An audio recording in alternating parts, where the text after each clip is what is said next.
Bonjour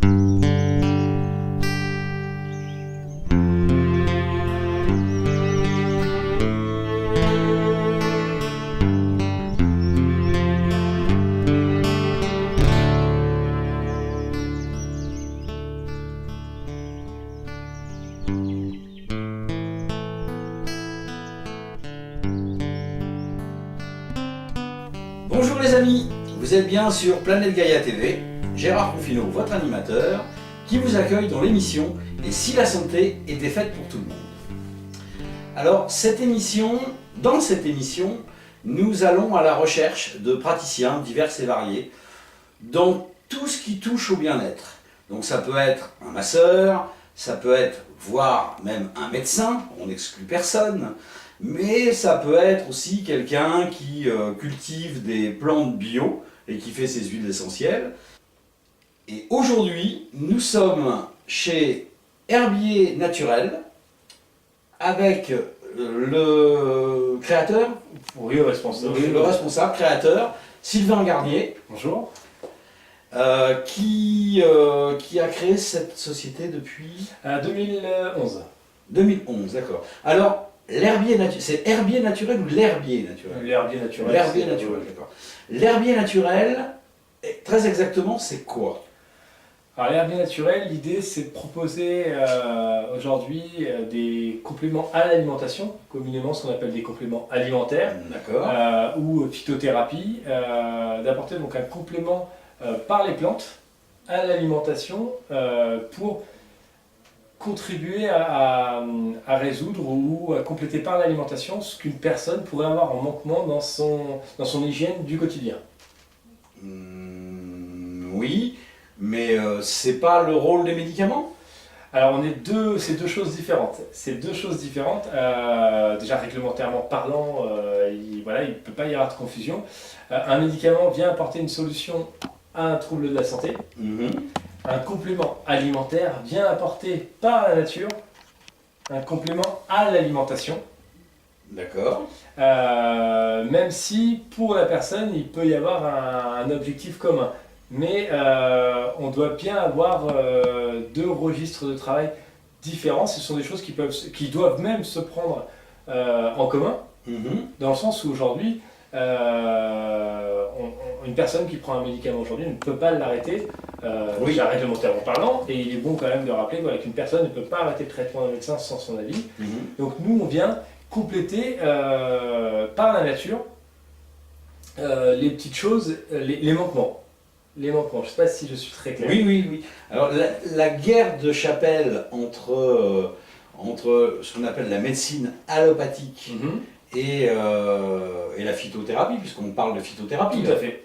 La phytothérapie, je rappelle, donc c'est la médecine des plantes. Sémantiquement, c'est le soin par les plantes. Le soin par les plantes. Même si aujourd'hui, dans le langage courant, on a rentré dans ce soin par les plantes, aujourd'hui, des produits qui sont d'origine marine, des champignons, des vitamines, des minéraux, tout ça, on les rentre également dans cette phytothérapie, même si sémantiquement, on n'était que sur les plantes. D'où ce terme générique et réglementaire de complément alimentaire, même si ce n'est pas mon terme préféré, le fait est que c'est le terme qui vraiment reprend tous les produits qu'on peut intégrer dans la phytothérapie.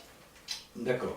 Donc la guerre de chapelle entre la médecine allopathique et la médecine, je ne sais pas si on peut l'appeler comme ça. La médecine douce, la médecine parallèle. Oui, la médecine parallèle et donc la phytothérapie, complémentaire ou concurrent? Alors surtout pas concurrent parce que je vous ai dit il y a quelques instants que je n'aimais pas moi ce terme de complément alimentaire, mais il y a un terme que j'apprécie, c'est le terme de complément. Oui. Aujourd'hui, que ça soit un médicament, que ça soit la phytothérapie, on est complémentaire. Réglementairement parlant, je me sens obligé de bien dire qu'on est sur deux choses bien distinctes. Une personne qui prend un médicament peut très bien consommer des compléments de la phytothérapie sans problème. On a des points où il faut faire attention, bien entendu. Oui, bien sûr. Mais comme si vous associez deux traitements. Les femmes enceintes, on sera vigilant. Les personnes sous anticoagulants, on sera très vigilant également. Mais on parle d'un complément dans l'alimentation. Donc on est sur le même registre. Si demain vous voulez manger du riz basmati, quelqu'un qui est allergique au riz ne mangera pas de riz. Bien sûr. Quelqu'un qui a des anticoagulants ne mangera pas ou fera attention à la consommation de persil. Oui. On est dans le même registre. Sauf que nous, tout est prêt. Oui. On va chercher l'essentiel du travail. Je reprends l'exemple des grands-mères. On a tous eu une grand-mère qui nous faisait une tisane extraordinaire quand on avait un rhume et on n'avait pas besoin d'aller chez le médecin. C'était de la phytothérapie, ça. Ah, tout à fait, tout à fait. Donc là, c'est plus complémentaire à la médecine allopathique, mais c'est un concurrent. Donc, pour reprendre ce vieux débat, concurrent ou confrère, la phytothérapie, est-ce que c'est à opposer à la médecine ou est-ce que ça peut être complémentaire? Ça va être complémentaire et on peut aller même plus loin dans certains cas, notamment dans le domaine préventif. Oui. Aujourd'hui, dans le domaine préventif, la phytothérapie est souvent préconisée. On va la mettre en avant. Pourquoi? Parce que ce sont des méthodes non invasives. On utilise essentiellement des plantes. Oui. On s'inspire des recettes ancestrales. Au final, on n'invente rien. Bien sûr. On a mis à jour, on a modernisé. Une plante qu'on utilisait il y a 50 ans, il y a 100 ans, aujourd'hui on la travaille de la même manière. Parce qu'aujourd'hui, je prends de l'ail. À une époque, on donnait de l'ail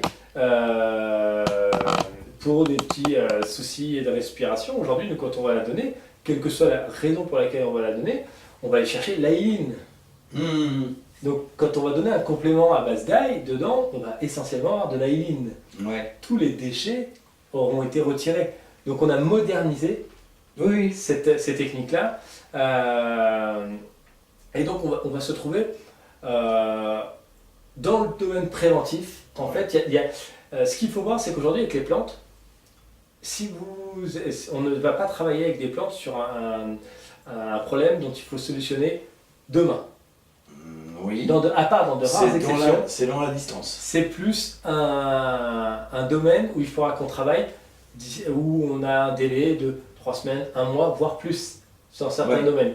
Mais quelqu'un qui aurait besoin de phyto pour répondre à une problématique A ou B, et tout de suite, à part de rares exceptions, on ne pourra pas dans ce cas-là venir, pour reprendre le terme de concurrence, concurrencer la pharmacie. La pharmacie est essentielle dans ce cadre-là. Après, ça ne m'appartient pas de dire ce qu'il y a dans les médicaments, parce que là, et je pense que si vous regardez la chaîne, là on est tous d'accord sur l'allopathie en général. Par contre, en effet, sur aujourd'hui, le domaine préventif et en école de médecine aujourd'hui, le discours, il est de plus en plus évoqué, à savoir, pour le curatif et le préventif, la phytothérapie est un palier. D'accord. On a tous en mémoire, et ça je crois que je l'ai dit tout à l'heure déjà, la recette de la grand-mère. Quand on a un bon rhume, elle nous fait une tisane avec du thym et je ne sais pas quoi d'autre dedans, et en une semaine, ça y est, c'est plié. On n'a pas eu besoin d'aller voir son médecin, et donc là, c'est plus du préventif, on est dans le curatif. On est dans le curatif, c'est pour ça. Maintenant, il ne faut quand même pas non plus perdre de vue que historiquement, il y a 500 ans, même moins, ou beaucoup plus, on ne soignait que par les plantes. Il n'y avait pas de médecine allopathique. Donc la médecine allopathique est issue de la phytothérapie. Alors, pour répondre sur plusieurs petites questions là, d'abord 1941. 1941 en France, c'est une date hyper importante parce que c'est celle à laquelle où le maréchal Pétain et le gouvernement de Vichy ont interdit l'herboristerie. C'est-à-dire que depuis 1941, il n'y a plus de renouvellement de la profession d'herboriste. C'est-à-dire que ceux qui sont restés, malheureusement je crois qu'à ma connaissance, il n'y en a encore plus qu'un vrai herboriste en France, qui a le titre d'herboriste. Les autres se sont éteints avec les années. On ne peut plus passer le diplôme d'herboriste en France. Donc, en effet, avant 1941, la plante était le paramètre premier dans le bien-être des gens. Et en effet, quand vous dites, avant on n'avait pas tout ça, mais aujourd'hui, je vais prendre le modèle le plus parlant, l'aspirine. L'aspirine, le terme d'aspirine vient de la spirer. Oui. L'aspiré, c'est la reine des prés. Oui. Alors, il y a deux écoles. Certains vous diront que c'est la sauge, le saule blanc. Ouais. Et d'autres diront la reine des prés. Sémantiquement, j'aurais tendance à dire que la reine des prés est pas loin, puisque le terme est là. Donc, l'aspiré, aujourd'hui, quand on a créé à l'époque l'aspiré, on a vraiment été chercher la reine des prés. La reine des prés, oui. On a écouté nos anciens. On a dit, si nos anciens donnent de la reine des prés pour calmer ces différentes choses, il n'y a pas de raison. Avant, à l'époque, ils soignaient essentiellement ils soulageaient essentiellement des fièvres, des crises de fièvre et certaines douleurs. Donc, les esprits pensants de l'époque ont dit, on va enlever le dérivé, ce qu'on appelle les dérivés salicylés, pour en faire un médicament. Et aujourd'hui, on appelle toujours ça aspirine, alors que de spirer, il ne reste plus rien. Parce que tout est aujourd'hui synthétique. Et pourtant, la reine des prés aujourd'hui existe toujours, elle est toujours conseillée dans le domaine de la phytothérapie en complément alimentaire. Mais en effet, tous les traitements en allopathie s'inspirent à un moment ou à un autre, ont un vague souvenir, souvent plus vague que souvenir, des plantes. Par contre, nous, on essaie de se souvenir de ce que nos anciens, la vieille recette de grand-mère, nous on n'a rien. Moi, ce que je dis souvent, à de rares exceptions près, des nouvelles plantes qu'on a découvertes avec le temps, ou que la modernité, les moyens de locomotion modernes, l'avion, nous ont permis de découvrir dans les pays étrangers. Mais sinon, on n'a rien inventé. Oui, bien sûr. On n'a rien inventé. On s'inspire, on développe, on modernise. Mais on n'a rien inventé. De toute façon, traditionnellement, d'après mes sources, en phytothérapie, pas en phytothérapie, en médecine des plantes, puisque c'est comme ça que ça s'appelait avant, on utilisait les plantes autour de chez soi. Parce que la plante qui vient, moi je suis gaulois, je vis à côté de Marseille, la plante qui vient de Madagascar n'est pas forcément adaptée à moi. Alors qu'autour de chez moi, j'ai toutes les plantes nécessaires pour me soigner. Tout à fait d'accord. Donc il n'y a pas forcément besoin d'aller chercher les plantes ailleurs. Sauf que, en se modernisant depuis des siècles et des siècles, quand l'homme a commencé à aller chercher dans son jardin les plantes autour de chez lui, il faisait ce qu'il voulait. Oui. Il prenait la plante qu'il voulait. De temps en temps, dans le meilleur des cas, il y avait un petit bobo de ventre, on avait mal, on allait digérer quelques instants dans la forêt. Au pire des cas, un mauvais champignon, et puis plouf. Donc déjà aujourd'hui, on a plus conscience de ces plantes-là, donc on a déjà un petit tri qui se fait. Et puis l'homme aussi ne peut pas s'empêcher de cloisonner, de mettre des règles. On ne sait jamais qu'on fasse concurrence à certains domaines. J'en dirai pas plus, chacun aura compris. Bien sûr. Aujourd'hui, la réglementation est passée par là et a dit telle et telle plante sont interdites.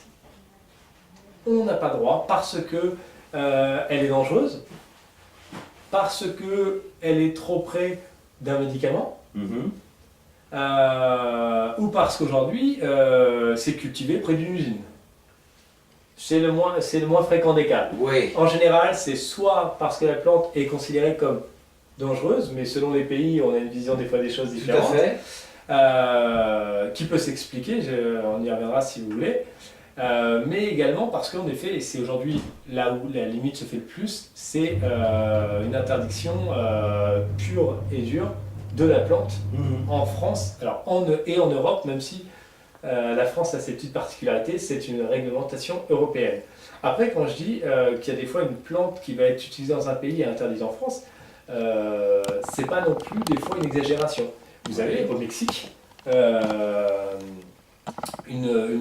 cactus très très riche en vitamine C qui est consommé tous les jours par ces populations. D'une manière naturelle. D'une manière naturelle, en agrément de l'alimentation.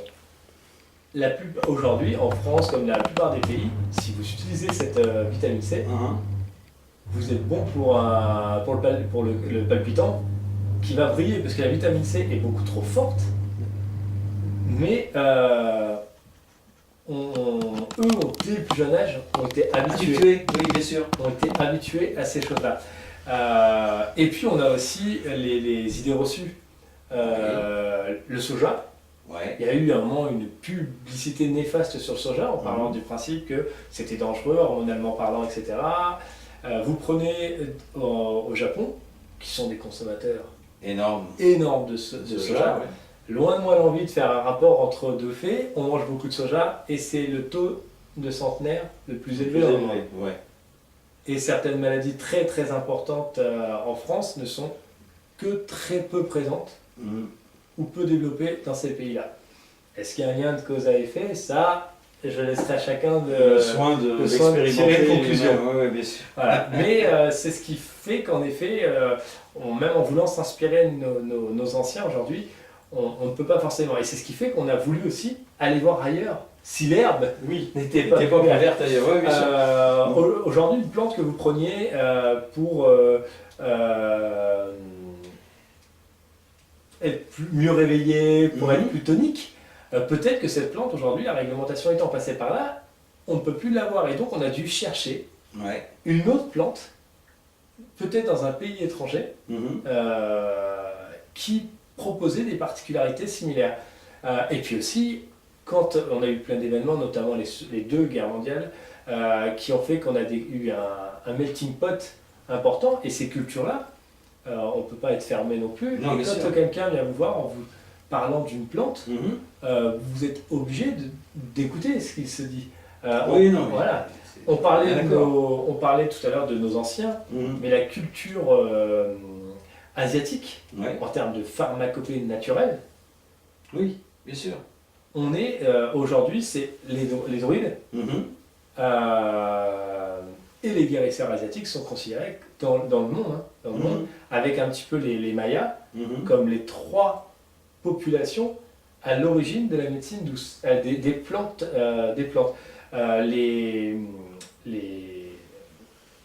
Les Assaïens, Essayens, si je ne dis pas de bêtises, les Essayens qui sont les premiers hommes cultivés évoquaient déjà l'usage des plantes dans la médecine moderne. Et des plantes aujourd'hui qu'on utilise sont des fois évoquées même par des grands de la Hippocrate, parler des plantes comme l'élément essentiel au bien-être de la personne. Bien sûr. Mais il y a des plantes dont on a oublié le fonctionnement et qui, du coup, par manque de connaissances, enfin à mon avis, ça engage que moi, bien sûr, mais qui, par manque de connaissances, sont devenues des plantes dangereuses. Je vais donner un exemple, au hasard, le gui. Le gui, qui est la plante ancestrale de nos druides, qui l'ont utilisé de tout temps pour soigner plein de choses. Aujourd'hui, le gui, si mes informations sont exactes, c'est interdit. C'est interdit depuis plus d'une dizaine d'années maintenant. Le motif officiel, c'est le principe de précaution. Il y aurait eu des accidents, alors je ne dis pas que je suis d'accord avec ça, mais aujourd'hui, le gui est vraiment la plante symptomatique de cette mauvaise évolution, parce que c'est une plante qui était très très conseillée, parce qu'elle avait des propriétés qui permettaient de répondre à beaucoup de choses, même, vraiment, au sens très large du terme. Aujourd'hui, non, elle est interdite. Et ça, parce que c'est dangereux. La raison officielle, c'est le principe de précaution. Donc c'est parce que c'est dangereux. En décodé, parce que en décodé. Moi, je suis pas médecin. Selon nos autorités, la FSAPS, c'est une plante qui peut être toxique. Alors, dans ces conditions, pourquoi est-ce qu'on n'interdit pas j'ai un trou, bien sûr, au moment où je veux l'utiliser, j'ai un trou. Cette substance qu'on donne aux malades pour les empêcher de souffrir. La morphine. La morphine, voilà. Je suis désolé, on peut se faire un shoot à la morphine et en mourir. Sauf que c'est dangereux. La morphine, alors vous avez des plantes qui sont interdites. Alors le gui est complètement interdit. Voilà. Après, il y a certaines plantes qui vont être interdites aux novices comme nous. Par contre, qui vont être autorisées à l'usage médical. Donc par des médecins ou dans la pharmacopée. D'accord. Là, c'est la morphine. Est un exemple concret. Nous, on n'aura pas droit, et sûrement à juste titre, parce que là on commence à parler de dosage, quand même, voilà. Mais les médecins ont le droit de la travailler.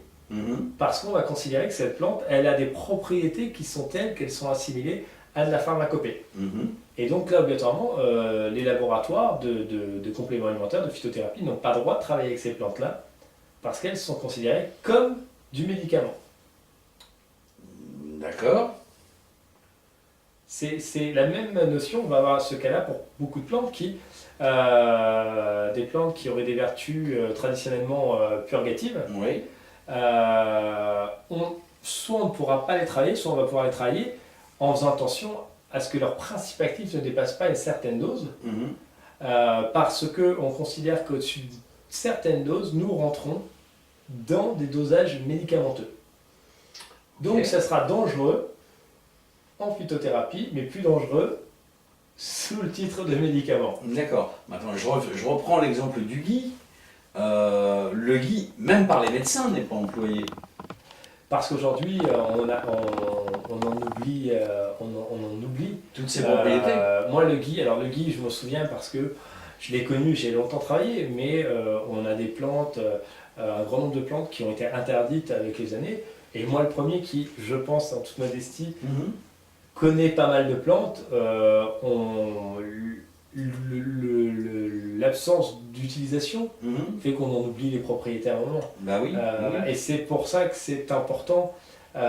Aujourd'hui, il y a nombre d'ouvrages sur la phytothérapie, sérieux, parce que malheureusement il faut trier aussi. Il faut trier, bien sûr. Qui font force de tradition. Sans vouloir être trop embêtant avec le côté réglementaire, aujourd'hui on a des pays comme l'Allemagne qui veulent mettre le terme de tradition avec les plantes au centre du débat. C'est-à-dire de dire, si on considère que traditionnellement une plante, si on a des écrits qui justifient que cette plante était utilisée dans tel domaine, conseillée dans tel domaine par la tradition, alors la tradition fait foi. D'accord. Donc si on peut justifier que depuis 20 ans, 30 ans, 50 ans, 100 ans, cette plante est toujours conseillée pour la même chose, les écrits démontrent toujours la même chose, alors on peut communiquer en expliquant que cette plante réellement a cet usage-là. Parce que la tradition ferait foi. Oui, mais alors, si on parle de tradition, j'en reviens toujours au gui et à la tradition des druides. Excusez-moi, je suis un peu têtu, mais c'est mon côté breton, ça. Ça fait des millénaires que les druides utilisent le gui. Simplement, le druidisme est une voie d'enseignement oral. Donc il n'y a pas d'écrit. Sauf que dans le domaine des compléments alimentaires et de la phytothérapie, tout se fait à l'oral. Beaucoup de choses se font à l'oral. Mais c'est comme tout. Je vais vous donner un exemple tout bête. Vous n'avez pas le droit de fumer au volant. La loi l'interdit. Ah bon? La loi interdit je suis désolé, j'étais même pas au courant. De manger un sandwich au volant. Oui, ça je crois que j'avais... La loi l'interdit, oui. Et pourtant, on le fait tous. Tout le monde le fait, oui, bien sûr. On le fait tous. Avec les plantes, c'est la même chose. Il y a des choses qu'on peut faire à l'oral ou qu'on le fait tous couramment parce que c'est la pratique. Mais on a quand même des interdictions. Maintenant, quand on interdit une plante, c'est notamment depuis 2006, où la réglementation en France a vraiment évolué avec les plantes. À partir du moment où notre administration dit non à telle plante, c'est non à telle plante. On ne peut pas revenir dessus. C'est arrivé. Ah, quand même. C'est arrivé avec certaines plantes, comme le Cimicifuga par exemple, comme le millepertuis par exemple.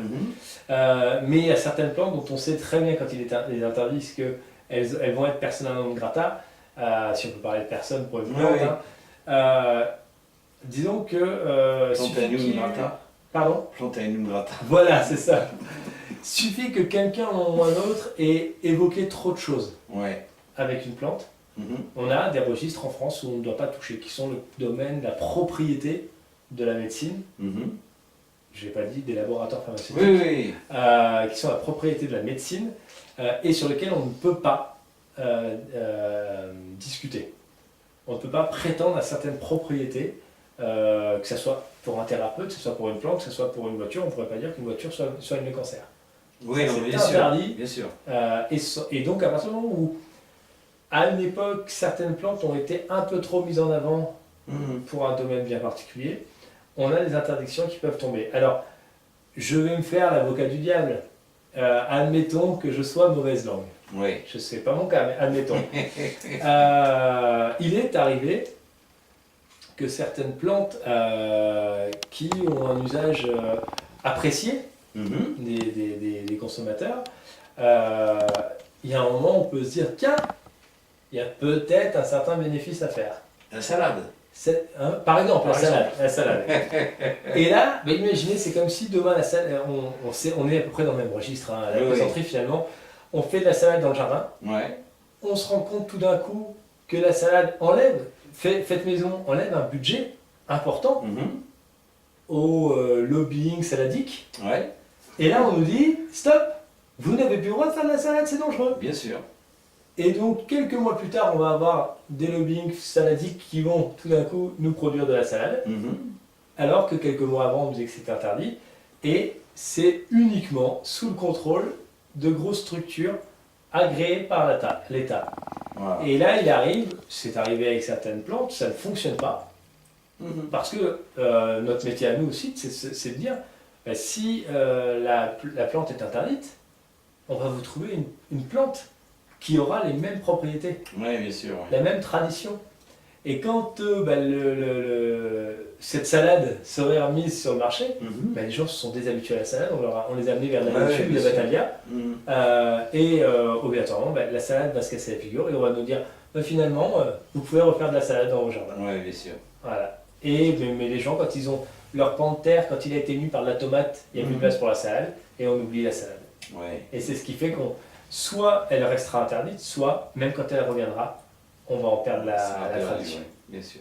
Et ça arrive, en France notamment, ça arrive malheureusement trop souvent. Bien sûr. Revenons un petit peu à l'herbier naturel. Alors, l'historique un petit peu de l'herbier naturel. D'abord, vous venez d'où? Quelle est votre formation? Quels horizons? Moi, je suis avant tout, j'ai une formation empirique avec les plantes, c'est-à-dire que je n'ai pas proprement parlé fait d'études dans ce domaine-là. Ouais. Je suis vraiment parlé de tradition orale tout à l'heure. Moi, je suis le fruit de la tradition orale. C'est-à-dire que ça fait bientôt une vingtaine d'années que je suis dans ce domaine-là, un peu moins, plus près de 15, pardon. Et j'ai eu la chance que l'on m'enseigne les plantes par la tradition en me disant, voilà, regarde sur le terrain le pourquoi de la raison pour laquelle les gens vont consommer ces plantes et apprends. Et les années ont fait que j'ai eu la chance de rencontrer des gens qui étaient des pontes de ce domaine-là. On parlait d'écrits tout à l'heure, des gens qui ont des écrits aujourd'hui reconnus dans ce domaine-ci. Et de mon jeune âge, j'ai écouté. J'ai écouté mes anciens, bien sûr. J'ai mémorisé, j'ai appris, et puis un jour, le hasard a fait qu'une des personnes qui m'a enseigné les plantes m'a demandé un conseil, ce qui était assez à l'époque surprenant, parce que tu m'apprends pourquoi. Et c'est là que j'ai commencé à me dire, peut-être que je commence à emmagasiner une certaine reconnaissance pour que même la première personne qui m'est formée vienne aujourd'hui me demander des conseils. Et puis après, on est venu me demander pour participer dans des formations de thérapeutes, dans des conférences, pour que j'intervienne, pour partager. Parce qu'on parlait de compléments, ça passe aussi par le partage. Le partage de cette tradition. Et de cette modernisation de cette tradition. Et après avoir travaillé plusieurs années en simple conseiller, j'ai voulu, les aléas de la vie ont fait qu'à un moment, il a fallu que je me décide à moi-même créer ma propre gamme, refaire mes propres recherches sur certaines plantes. Et j'en suis arrivé à créer, alors quand je dis j'en suis, nous en sommes arrivés, parce que finalement je ne l'ai pas fait tout seul, c'est toute une équipe derrière moi, des thérapeutes, des professionnels, des amis, voilà, toute une équipe derrière. Moi j'ai toujours dit que l'herbier naturel, c'est la folle aventure de l'herbier naturel. On est toujours dedans. Pour le but étant d'être sûr de la qualité.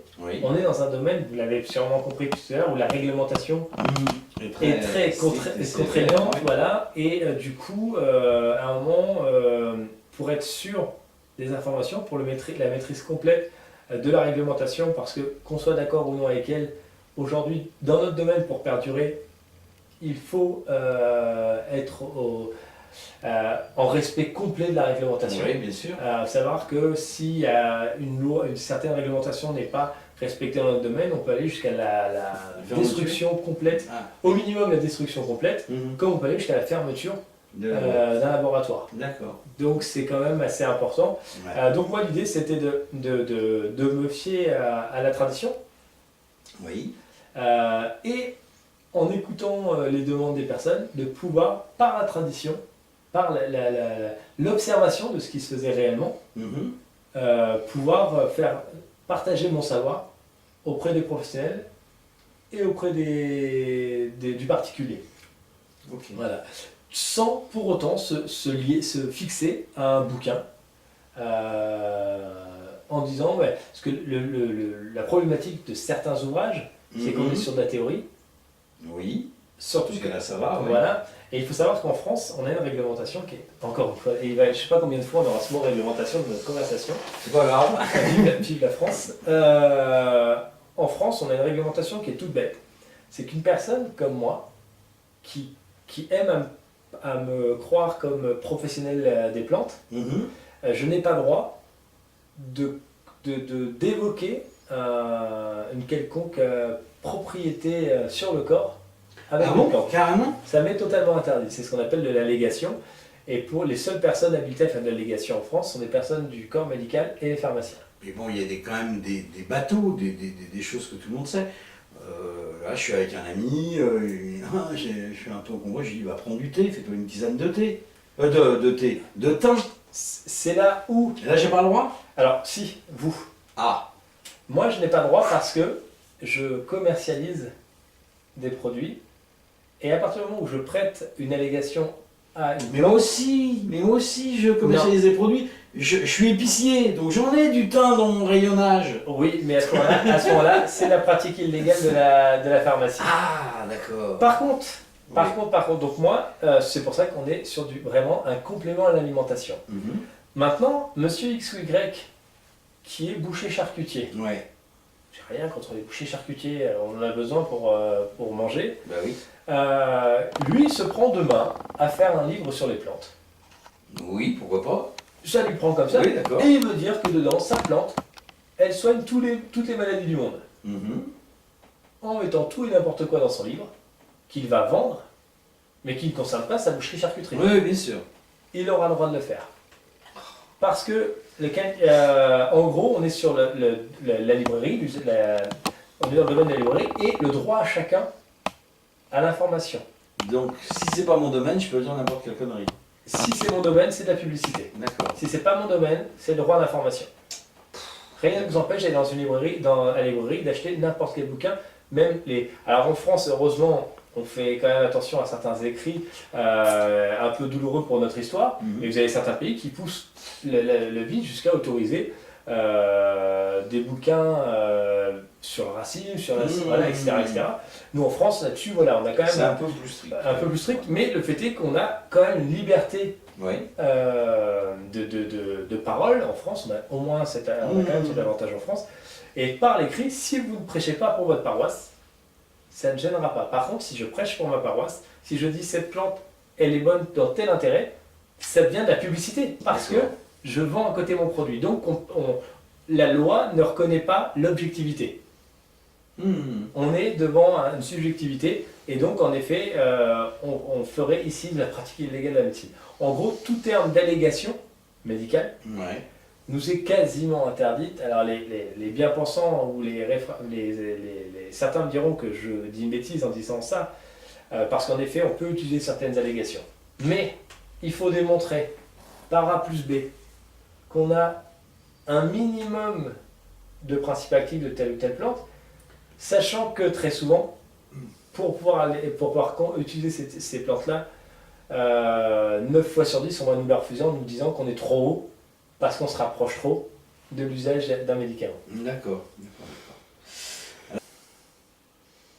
Alors, j'ai lu récemment sur Internet, ou je l'ai entendu, je ne sais plus, qu'il allait y avoir au niveau gouvernemental un retour en arrière ou une amélioration ou un aménagement par rapport à la phytothérapie. Est-ce que vous avez entendu le même genre de source? Oui.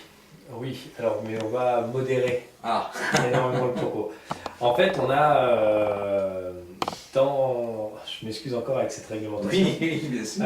On a en France, il y a un décret de mars 2006 qui vraiment met un cadre Mhm. légal, juridique et qualitatif aux compléments alimentaires. Oui. Et donc à la phytothérapie, mais le terme européen, c'est complément alimentaire. Ce cadre de 2006 disait quoi? Maintenant, on arrête cette hypocrisie Mhm. qui est de dire, à l'époque, on avait une dizaine de plantes autorisées, Ouais. une dizaine, quinzaine d'interdites, Mhm. et au milieu, il y avait un flou. Un flou juridique. Un flou juridique énorme, on Ouais. travaillait avec, on travaillait pas vu, pas pris. Mhm. Sauf quand il y avait un message de l'État qui disait bah, tiens on veut plus telle plante, bah, on allait la rajouter et on vous disait mais non mais vous n'avez pas le droit de la faire, mais quand on disait mais elle n'est pas interdite, oui mais elle n'est pas autorisée. Ah oui, d'accord. Donc en 2006 on a dit stop, maintenant vous devez ce qu'on appelle la notification, vous devez notifier auprès des services des fraudes Mhm. la plante et ses ingrédients. D'accord. Ce qui pourrait être un cadre qui commençait à compliquer les choses, même si c'est un peu compliqué. Par contre, pour le client, pour le consommateur, ça a été un plus. Parce que c'est vrai qu'avant, Mhm. qualitativement, quand on demandait des analyses, ça pouvait être un peu compliqué. Là, aujourd'hui, ça a permis de quand même C'est un cadrer. peu plus cadré, oui. Voilà. Cette réglementation, elle a été le fruit d'un grand malentendu autour de 2010-2011 où tout le monde a cru qu'on allait interdire la phytothérapie. Mhm. Alors que en 2010-2011, c'est là qu'est vraiment apparu, ou en tout cas où on a dit stop à tout ce qui est tout type d'allégation. Oui. Donc à une époque, vous aviez des compléments alimentaires et on avait souvent un domaine médical qui était associé. Là, en 2011, on a dit stop, maintenant c'est la loi, le respect de la loi de 2006, vous arrêtez toute allégation sur les plantes. Mhm. D'accord. Et en 2014, il y a eu, et même en 2013, il y a eu le congrès des herboristes à Paris, où, en présence du patron des fraudes et d'un avocat, je crois qu'il était également député européen, dont le métier était de défendre des personnes de notre domaine. Là, on a eu la présentation de l'arrêté plante. Je pourrais vous expliquer ce qu'est l'arrêté plante.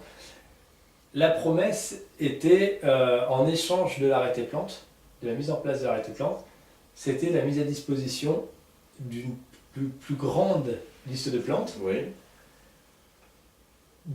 d'une liste d'allégations, Mhm. c'est-à-dire une liste de termes bateaux, par exemple digestion difficile, Oui. on peut l'utiliser avec telle ou telle plante. Ah, quand même. Ça, c'était la D'accord. promesse de l'époque. Par contre, il était Promesse clair. tenue.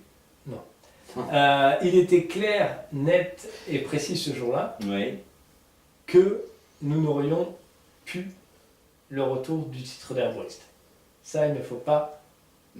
Et encore aujourd'hui, c'est un rêve de penser que l'herboristerie reviendra un jour parce qu'on a un grand secteur d'activité. Oui. Et là, tous les acteurs du domaine, aussi bien dans le contrôle que dans la commercialisation, vous le diront. Mhm. Il y a un grand secteur économique Bien sûr. en France qui pèsera trop lourd pour qu'on puisse réautoriser le statut d'herboriste. En effet, cet arrêté... Je comprends pas. Je vais Pardon. excuse de vous couper, mais je comprends pas en quoi ça gêne. Il y a une raison toute bête. Oui, bah expliquez-la moi. Alors. Il y a une raison toute bête. Ouais. Ça s'appelle l'euro. Oh. Ça s'appelle l'euro. Oui, d'accord, ok. Je vous pensais moins naïf. Oui, non, mais bon, ça m'arrive, j'ai Ça, de côté comme ça. Ça un peu s'appelle fleur l'euro. bleue, oui. Non, ça s'appelle l'euro. D'accord. C'est une raison toute bête, c'est l'euro. L'arrêté plante, qu'est-ce que c'est? L'arrêté plante, c'est une réglementation donc, qui a été mise en place en janvier 2016, si je ne m'abuse, qui était de dire, maintenant, si vous faites des plantes, Oui.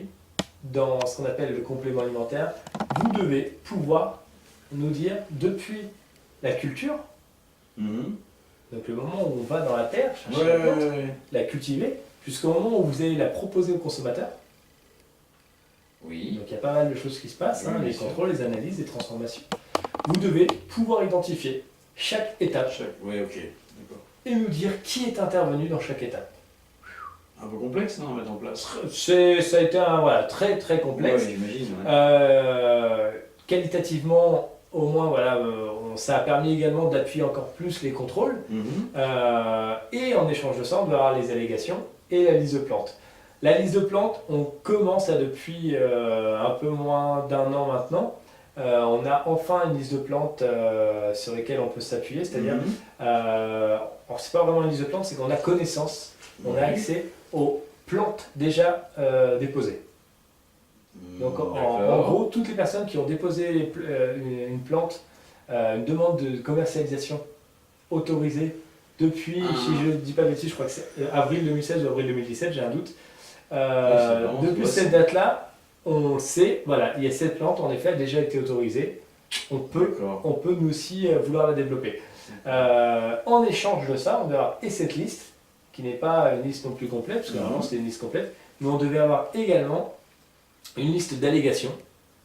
Et ça, aujourd'hui, non seulement elle n'est toujours pas arrivée, mais j'ai pu entendre de sources officieuses de personnes officielles que ça n'arrivera pas tant qu'un secteur économique bien connu aura son mot à dire. D'accord. Bon, ok. Je crois qu'on a fait un peu le tour. C'est pour ça que si je peux conclure, la tradition dans nos domaines, la tradition est plus qu'importante. Parce que c'est la tradition qui permettra aux plantes de continuer à avoir le partage de leurs propriétés. Oui, bien sûr. Mais pourtant, il y a et on conclura là-dessus, il y a pourtant à Lyon une école d'herboristerie qui existe, qui a perduré. Il y en a plusieurs. Il y a la Lyonnaise, la Lyonnaise sur Paris. Ah, ça, je sais pas. Il y a la Lyonnaise, et puis vous avez aussi maintenant pléthore de formations en naturopathie ou en phytothérapie. Oui, mais la seule qui a perduré dans le temps, c'est celle de Lyon. Oui, sauf que... Contre vents et marées.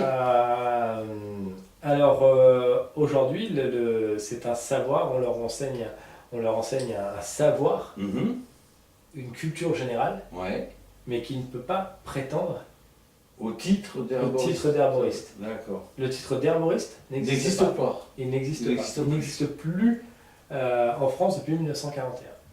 D'accord. Et qu'est-ce qu'il faudrait pour lui redonner vie? L'espoir. Oui, ça suffira. Et je compte vivre longtemps. Ah bon, bah ça va alors. Donc, non, il ne reviendra jamais. On n'est pas dû. Là, j'ai pas pu participer au dernier congrès des herboristes, mais non, c'est utopique aujourd'hui de penser que ça reviendra. Voilà, on peut, et j'aime à penser que quand même les allégations, on en aura un jour, parce que je pense qu'un jour un acteur important de notre domaine aura un poids, j'espère, pour faire avancer certaines choses, ne serait-ce que aujourd'hui, si vous démontrez qu'une plante possède 50-60% d'oméga 3, nous n'aurons pas pour autant le droit de dire que cette plante a une action sur le corps qui pourrait être justifiée par la prise d'oméga 3. D'accord. Alors on va terminer cet entretien sur une petite note optimiste. Demain, il y a une grosse guerre bactériologique, nucléaire, tout ce qu'on veut. On a perdu l'énergie, donc il n'y a plus d'électricité, donc tous nos labos en sucette. Il nous reste quand même la connaissance des herboristes, qui existent quand même. Alors, est-ce que cette connaissance est suffisante, ou est encore suffisante, pour prendre au pied levé la place de cette médecine qu'on ne pourra plus, faute de moyens techniques, utiliser? Officiellement, non. Mais officieusement, écoutez les bruits qu'on entend, le murmure qu'on a sous nos pieds. Le murmure, il est énorme, et oui, parce que heureusement, les gens savent faire la part des choses. Et aujourd'hui, nos thérapeutes, quel que soit le nom qu'on leur donne, ont leurs oreilles encore très très grandes ouvertes sur la tradition. Donc, s'il se passe quelque chose un jour, j'espère pas dans ce cadre-là, mais ça sera comme pendant la Seconde Guerre mondiale où nos infirmières, ou même encore plus la Première Guerre mondiale, nos infirmières étaient ni plus ni moins que nos rebouteux. Oui, bien sûr. Sur les champs de bataille, c'était les rebouteux, et les rebouteux, il n'avait pas de médicaments, il avait la plante. Tout à fait, tout à fait. Donc oui, la tradition, elle est là et elle fait beaucoup de bruit. Ok. Mais en off. Ok, super. Voilà, mes amis, c'est terminé. Planète Gaïa vous remercie de votre attention. Si cette vidéo vous a plu, n'hésitez pas à faire un j'aime, le pouce en haut, pour nous faire part de votre contentement. Mettez-nous des petits commentaires parce que ça fait toujours plaisir et ça nous permet de rectifier les choses s'il y a des choses à rectifier. N'hésitez pas à nous soutenir sur Tipeee en allant sur le site qui est écrit en dessous de la vidéo de façon à nous soutenir à partir de 1 euro jusqu'à 1 million d'euros si ça vous fait plaisir, il n'y a pas de problème. Il faut savoir que plus vous serez nombreux à nous financer, à mettre de l'argent sur Tipeee, plus le budget sera important, plus on pourra prévoir un certain nombre de vidéos. Donc là, on essaye de tourner à peu près une vidéo tous les 10 jours. Mais le but pour nous, c'est d'en faire au moins une par semaine. Mais pour ça, on a besoin de vous et on a besoin de moyens. Donc, n'hésitez pas, on vous attend. Et je vous dis à la prochaine pour de prochaines aventures.